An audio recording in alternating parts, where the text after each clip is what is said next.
In the small dusty village of Kasara, where red sand covered every footpath, and hunger was no stranger to many homes, lived a young girl named Favour. She was only 22, but her eyes carried the weight of 100 lifetimes.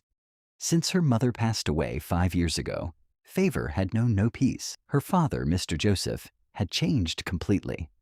Once a gentle farmer, he had become a cruel drunkard, and as if that was not enough, he married a wicked woman named Mrs. Ruth, who hated Favour with every bone in her body. They made her cook, fetch firewood, sweep the compound, farm from dawn till dusk, and sleep on an empty stomach. Everyone in the village felt sorry for her, but no one dared to say a word. Nobody wanted to face Mr. Joseph's madness. Then came Michael, a young man from the city. His clothes were worn out, his shoes had holes, but his eyes were sharp and full of life. He had been working on Mr. Joseph's farm for 3 months, clearing bushes, planting cassava, carrying heavy loads from morning till evening. But after all that hard work, Mr. Joseph refused to pay him. "Come back next week, tomorrow, when I sell something." He kept saying it, but nothing ever came. One hot afternoon, Michael came to the house, tired and angry. "Sir, I need my money today," he said firmly. Mr. Joseph scratched his head and looked around. His eyes landed on Favour, who was sweeping the compound with a tired, faraway look on her face. Then he laughed, a cold, wicked laugh. "You want money?" he asked. "Yes, sir. I worked for 3 months. Please pay me," Michael replied. "Then take that girl instead," Mr. Joseph said, pointing at Favour. Michael was confused. "Take who?" "My daughter. She's good for nothing. Let her go with you to the city. That is your payment." Favour's heart shattered. She dropped the broom and looked at her father. "Daddy, please." "No." "Shut up," he shouted. "You should be grateful someone even wants you." Mrs. Ruth folded her arms and smiled. "Good. Let her go. One less mouth to feed." Favour fell to her knees, begging, crying, shaking her head. But nobody cared. Nobody listened. Michael looked at her. She was broken, but still deeply beautiful, not just on the outside. There was something in her spirit that moved him. "She's beautiful," he said quietly under his breath. "What did you say?" Mr. Joseph asked. "I'll take her," Michael replied. Just like that, Favour's life changed. With tears running down her face, she packed her things inside a black plastic bag. Nobody hugged her. Nobody prayed for her. Her little half-brother Kenny stood behind the house, crying and waving goodbye. As Favour followed Michael into the unknown, the journey to the city was long and exhausting. The bus passed through many towns, trees, and dusty roads. Favour sat close to the window, staring outside in silence. She didn't know how to feel. She had just left the only home she ever knew. Even if that home was full of pain, she had no idea where she was going or what was waiting for her. But deep in her heart, she prayed quietly, "Lord, please don't let this man be wicked like my father. Please give me peace. I am so tired." Michael didn't talk much during the journey. He just kept looking straight ahead, deep in thought. Every now and then, he would glance at her and sigh. She looked so fragile, so worn out, like someone who had been carrying too much for too long. Finally, they arrived in the city. Everything looked different. Tall buildings, cars with shining lights, people walking fast, noise everywhere. Favour held her bag tightly, trying not to look overwhelmed. She had never been to the city before. They took a small tricycle to the end of a quiet street. Michael paid the driver, then led her down a short path lined with flowers. Then he stopped in front of a big black gate and knocked. A few seconds later, the gate opened slowly. Favour gasped. Her mouth opened, but no words came out. The compound was wide and spotlessly clean. The main house was painted white and looked like something out of a movie. Flowers were neatly planted along the walkway. There was even a small fountain in the corner. They walked past the main house and stopped at a small but tidy building behind it. One bedroom, a sitting room, a small kitchen, a bathroom.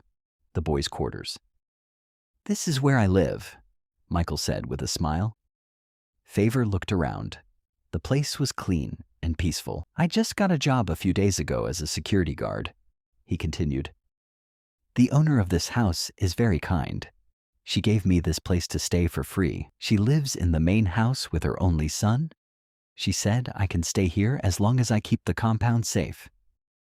Favour looked at the small building again. It wasn't grand, but to her, it felt like a palace. It had a roof that didn't leak, a door that locked, a bed with clean sheets. It was far better than the mat she used to sleep on in the kitchen back home. She smiled faintly. For the first time in a very long time. "If this is God's purpose for me, then so be it," she said quietly. "Are you okay with it?" Michael asked gently. She nodded. "Yes, I have peace. I haven't felt this way in a long time." 2 days after they arrived, Favour woke up to the smell of something delicious coming from the small kitchen. She opened her eyes slowly. The morning sun was gently shining through the window. It felt peaceful. She sat up and stretched. For the first time in years, she had slept without fear. No shouting, no beatings, no tension, just calm. She stepped into the kitchen, and there was Michael, turning something in a frying pan. "Good morning," she said softly. He turned with a smile. "Morning, Favour. I made breakfast. Hope you slept well." She nodded. "Yes." Like a baby, they both laughed quietly. After breakfast, Michael said, "Get dressed. I want you to meet someone." "Who?" she asked curiously. "You'll see. Just wear something simple and neat." She went back into the room and wore a soft gown Michael had bought for her. She brushed her hair and came out, her heart beating fast. They walked out of the boys' quarters and followed a short path to the main house. When they arrived, the tall black door opened. An elegant woman in her late 50s stood at the entrance.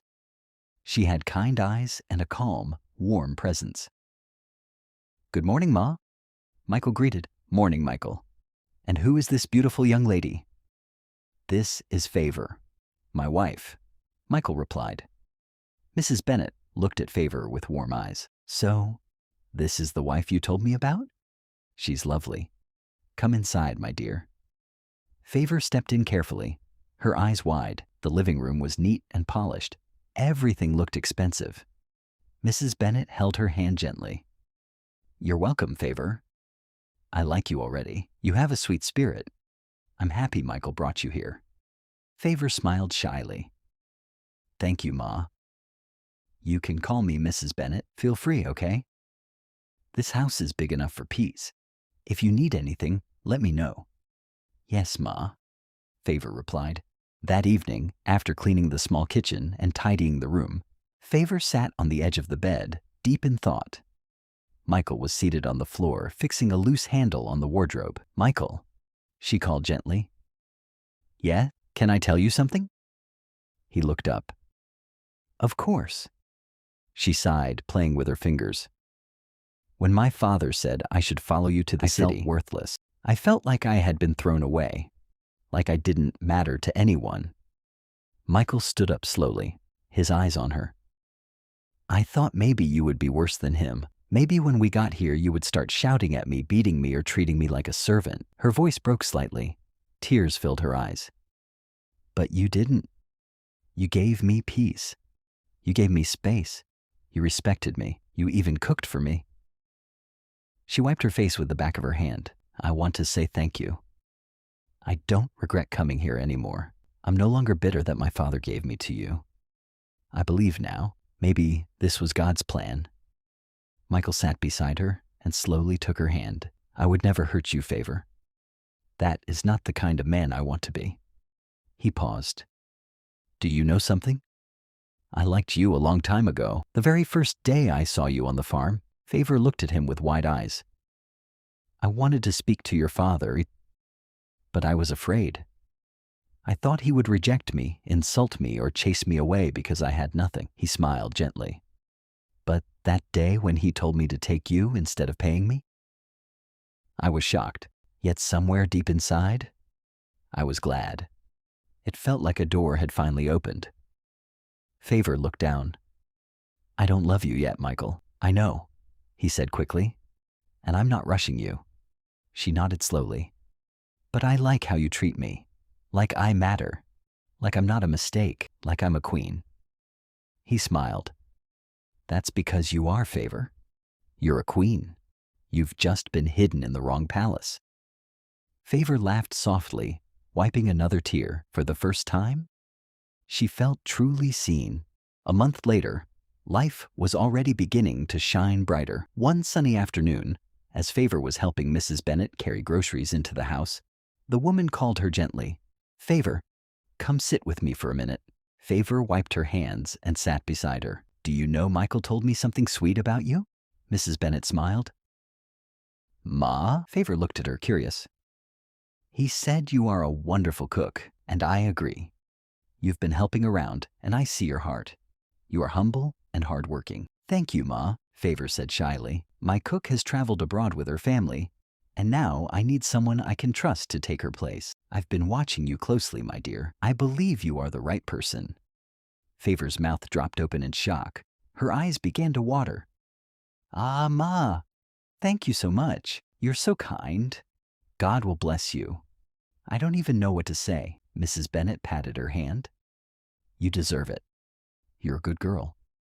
Favour took a deep breath. Ma, can I tell you something? Of course, my child.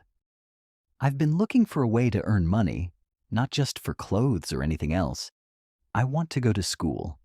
I want to further my education and go to university. Mrs. Bennet's face lit up immediately. You want to go to university? Yes, Ma. I stopped after secondary school because of family problems, but I love learning. I really want to go back. Mrs. Bennet reached over and gave her a warm hug. My child, I love education. I love girls who love school. That is a beautiful dream. And I am proud of you. As soon as she finished in the kitchen, Favour rushed back to the boys' quarters, her slippers making soft sounds as she ran. Michael, Michael, she called out with excitement. He came out of the room, surprised. What is it? Why are you shouting like that? Michael, you won't believe what just happened, she said, smiling from ear to ear. Mrs. Bennet said I should become her new cook. She'll be paying me every month. I also told her I want to go to university, and she was so happy. Michael pulled her into a hug. That's my wife, my hard-working, goal-chasing wife. Favour laughed, blushing. Ah, Michael, don't start. No, I mean it, he said, holding her hands. You've come a long way. From the village to the city, from tears to smiles, from rejection to celebration. She nodded, still smiling. It feels like a dream. And the best part, Michael added, is that the dream is just getting started. That night after dinner, Favour and Michael lay side by side on the bed facing the ceiling. The day had been long but beautiful. Favour couldn't sleep. After a long silence, she turned slowly to look at him. Michael, she called gently. Yes, he replied, still looking up. Can I ask you something? Anything, he said, turning to face her. Favour took a deep breath. Why haven't you, touched me since I came here? Michael blinked. He didn't expect that question. I mean, we're married. If it was another man, maybe he would have done it the very first night I entered this house. Michael sat up slowly and leaned against the wall. His voice was calm. You're right, Favour. Many men would have done that. But I'm not just any man. I didn't bring you here to use you.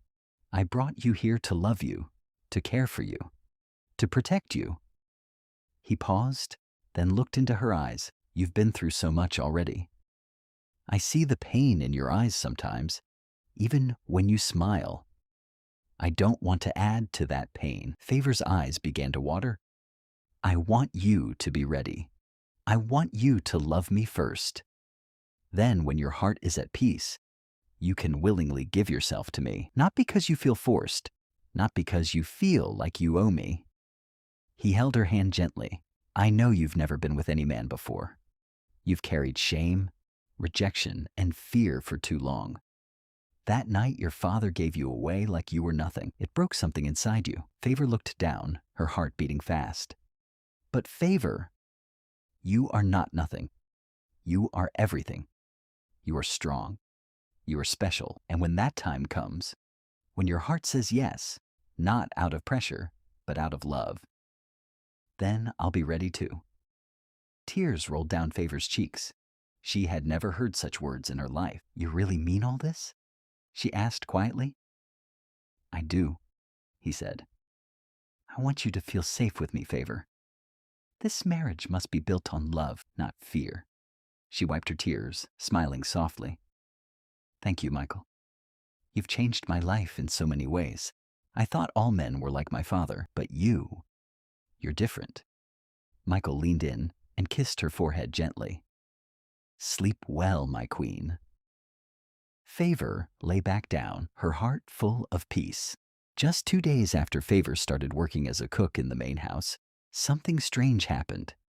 That morning, she was in the kitchen preparing Mrs. Bennet's favorite vegetable soup. She had just finished slicing the ugu leaves when the kitchen door opened. She turned to see a tall, handsome young man standing by the door, staring at her. It was Kevin, Mrs. Bennet's only son. He looked surprised for a second, then smiled. Wow, you are so beautiful. Favour stood still, caught off guard. My mum told me about you, he continued, walking slowly into the kitchen. She said you were smart, humble, and beautiful. But honestly, I thought she was just exaggerating. Until now, he placed his hand on the counter and looked her up and down. Girl, you are stunning. I think God created you on a Sunday morning and took his sweet time. Favour felt deeply uncomfortable. She looked down quickly and tried to focus on her cooking. Good afternoon, sir, she said quietly. Kevin laughed and waved his hand. Come on, don't call me sir, just call me Kevin. No, sir, I can't. It's not proper, Favour replied. He smiled again. You're so polite. I'll like that. She didn't reply. She just kept cooking in silence. After a few more minutes, Kevin left the kitchen still grinning. That evening, Michael was waiting outside on a wooden bench. Welcome, my queen, he said cheerfully. How was work today? Favour sat beside him, her face a little troubled. Michael, something happened today. He turned to her quickly. What is it? Are you okay? Yes, I'm fine.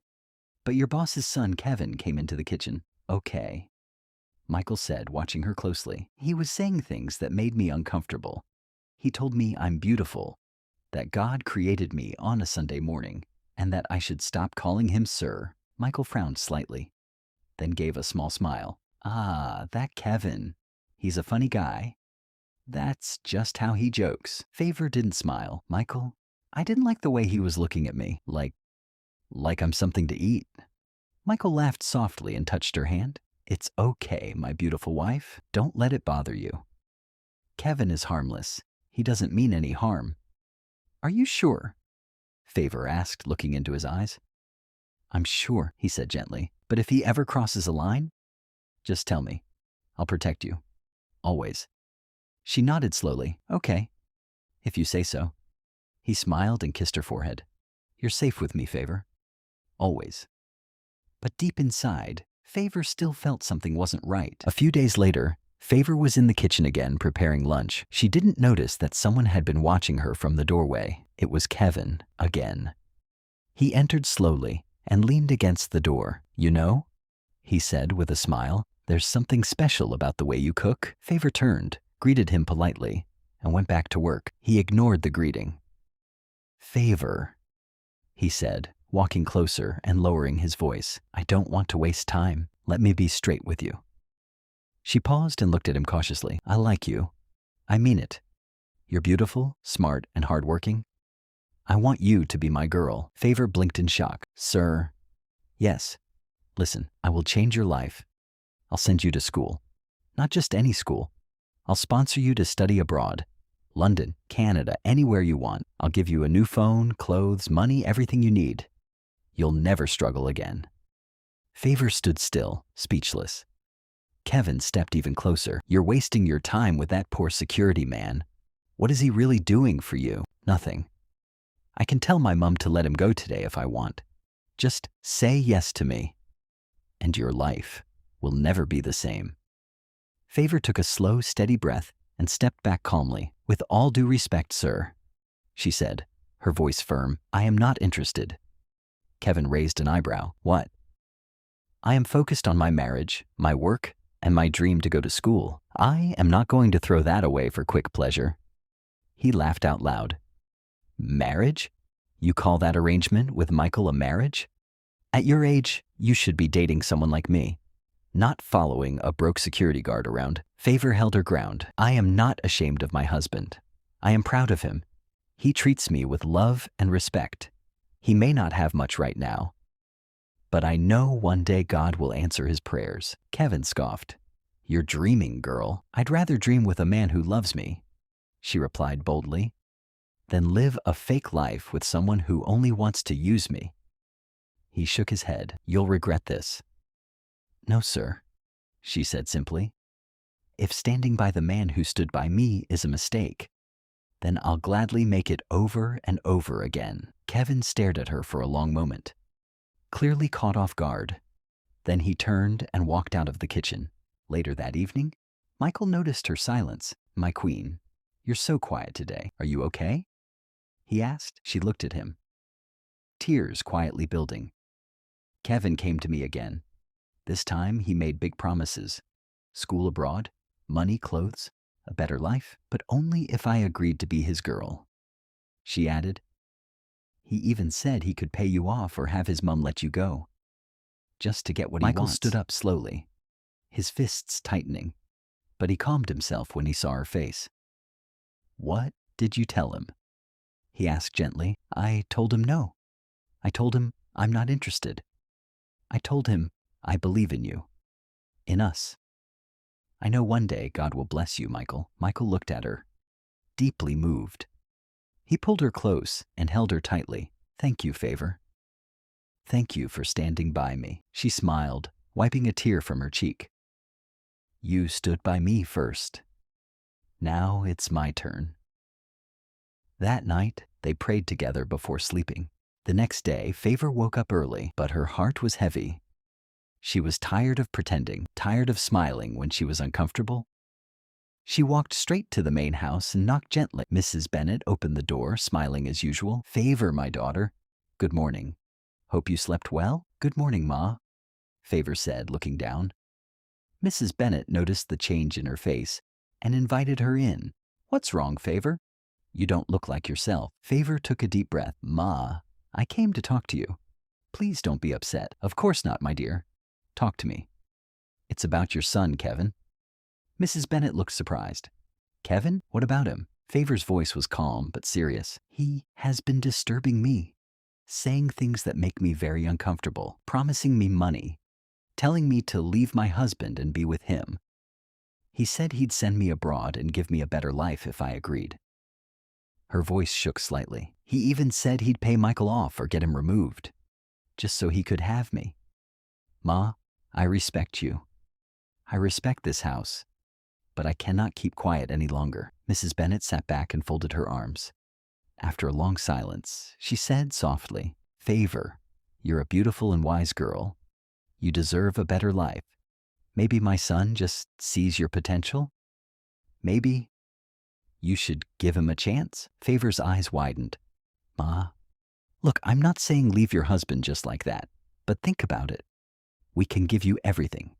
Education, comfort, even your husband will benefit. We can settle him and let him move on. This is a real opportunity for you."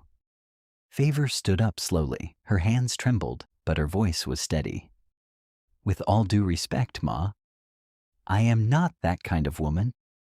Mrs. Bennet was silent. "I didn't come here to sell myself. I didn't marry Michael because of money. I married him because when the whole world turned its back on me, he stood by me. When my own father gave me away like I was nothing, he gave me my dignity back." Tears filled her eyes, but she didn't stop. "Ma, I would rather leave this job than be with someone I don't love. I will never betray my husband. Never." Mrs. Bennet opened her mouth to speak, but Favour raised her hand politely. "I'm sorry, Ma, but I'm done here. If your son doesn't stop all of this, we will leave this house. I will not stay where I am not respected." She turned around and walked out quickly. wiping her tears as she marched back. When Favour entered the room, she stopped completely. Bundles of money, plenty of it, right there on the small table in the corner. She froze, her mouth opened in shock. Michael, what is going on? Where did all this come from? Michael stood up slowly from the bed, calm and composed. My love, he said gently, come and sit down. Favour walked over and sat, her eyes still fixed on the money. I've been saving this money for a long time, little by little. I planned to use it to start my own business. That has been my dream since I came to this city. He paused. But today, when I saw the kind of woman you are, when I saw how you defended me, turned down wealth and chose love, I told myself, you deserve better. I want you to use this money for your education. I know how much going to university means to you. Take it. Go to school. I'll be fine. Favour was speechless. She looked at the money, then at him, then slowly. She shook her head. No. I'm serious, Favour, he said again. And so am I, she replied, standing up. No, Michael. Never. Michael was shocked. Why? Favour's voice was full of quiet passion. This is your dream, Michael.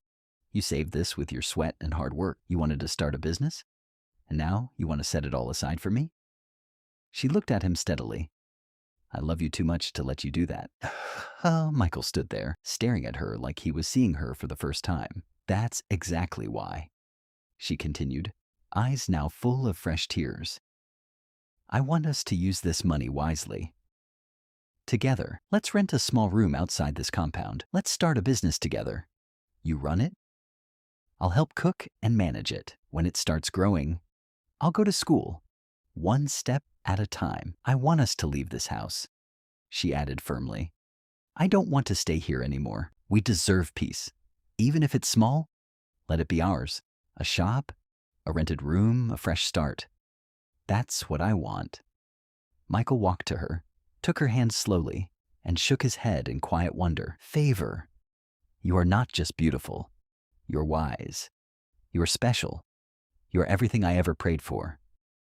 She smiled through her tears. And you are the only man I want. He pulled her close, his own eyes now glistening. Thank you for standing by me. I will always stand by you, she whispered. Then came the kiss, full of real love. Not because of money, not because of pressure, but because of trust, unity, and two people who had nothing, yet had each other. That night they lay in each other's arms. Silence, peace, soft laughter, and as the moonlight shone through the window, Favour whispered, Our better days are coming. And Michael answered, Yes, my queen. Step by step, we will get there, together. The next day, Michael was not home. Just as Favour sat down to rest, there was a knock at the door. She opened it and was shocked to see Mrs. Bennet and Kevin standing outside. Favour was quiet. Good morning, my daughter, Mrs. Bennet said gently. Please, Favour, we came to apologize. We're sorry for everything, Kevin added, his face serious for once. Favour stepped back and let them in. Mrs. Bennet sat down and looked at Favour with sincere eyes. We are truly sorry for what my son said, for what I said too.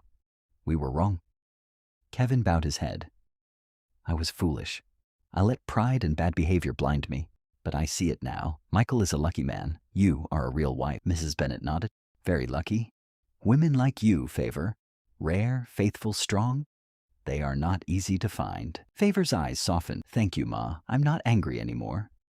I forgive you? Mrs. Bennet smiled even more warmly. Then she said, You are my son's wife, Favour. Favour frowned slightly, confused.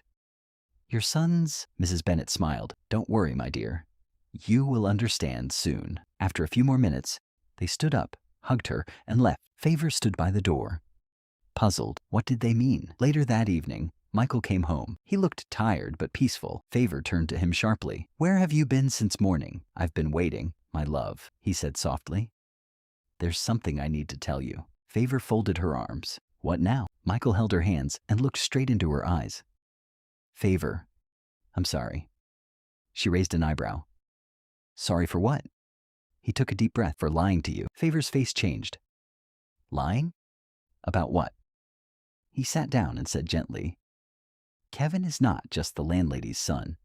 He is my younger brother, and Mrs. Bennet, she is not my boss. She is my mother. Favour gasped. What? I'm truly sorry, Favour. I didn't plan to keep it this long. I just needed to know. Could someone love me for me? Not for my name, not for my money, not for what I could give them.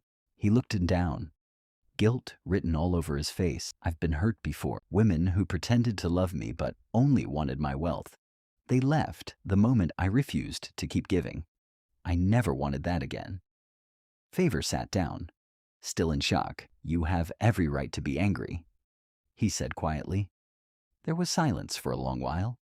Then slowly, Favour smiled. She narrowed her eyes playfully. Okay, fine. I forgive you? Michael blinked. You owe me. Owe you? What do I owe you? A car, she said. And a mansion? For lying to me? Michael threw his head back, laughing. That's nothing, my queen. Consider it done. Favour laughed too and jumped into his arms. I love you so much, Michael, she whispered.